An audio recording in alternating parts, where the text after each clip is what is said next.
Fascist Hasina কেন বলা হয় জানেন? আজকে শুনে যান। স্কুলে প্রতিদিন আমাদের হাতে তুলে দিতেন এক প্যাকেট বিস্কুট। গরিবের ছেলে মেয়ে যেন ক্ষুধার কষ্টে লেখাপড়া না ছেড়ে দেয়, এই জন্য বলা হয় ফ্যাসিস্ট হাসিনা।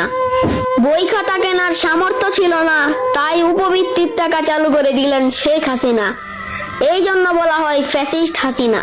অসহায় মায়েদের জন্য বিধবা ভাতা, গর্ভবতী মায়েদের জন্য মাতৃত্ব ভাতা, শুধু যেন মানুষ সম্মানের সাথে বাঁচতে পারে। আজ পদ্মা সেতু দাঁড়িয়ে আছে গর্বের প্রতীক হয়ে, মেট্রো রেল চলছে রাজধানীর বুক চিরে, টানেল যাচ্ছে সমুদ্রের নিচ দিয়ে, বিদ্যুতের আলো পৌঁছে গেছে ঘরে ঘরে, এই জন্য বলা হয় ফ্যাসিস্ট হাসিনা।